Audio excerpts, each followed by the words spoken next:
Živijo, upam, da ste dobro. Dobrodošli v Hervisovem pregledu novic iz angleške nogometne scene. Ta je kot sočna... Dovolj. Ta kamera je moja. Čakaj, se grem.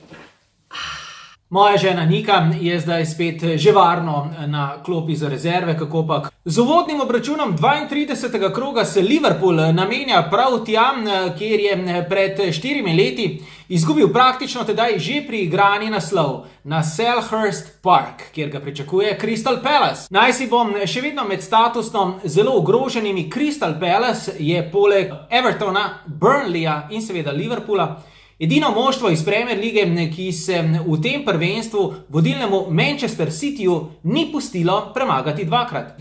V nedeljo na Stamford Bridge prihaja Tottenham in to brez svojega najboljšega moža Harryja Kanea sicer, ki je poškodovan. Tottenham bi bil zadovoljen že z remijem, Chelsea pač ne. Če prvakom iz lanske sezone ne uspe zmagati, bo to bržčas pomenilo, da londonskih modrih prihodnjo sezono v Ligi prvakov ne bo. Se vam s kakim ekskluzivnim utrinkom, 2 ali 3, prav iz tekme, iz zakulisja tekme Chelsea-Tottenham oglasim prav tu na Hervisovem Facebooku že prihodnjo sredo. Hkrati vas vabim tudi k šeranju in k komentiranju tega videa, še zlasti Nikinega uvoda. Jaz sem Matjaž Ambrožič in vas zaenkrat lepo pozdravljam iz Londona.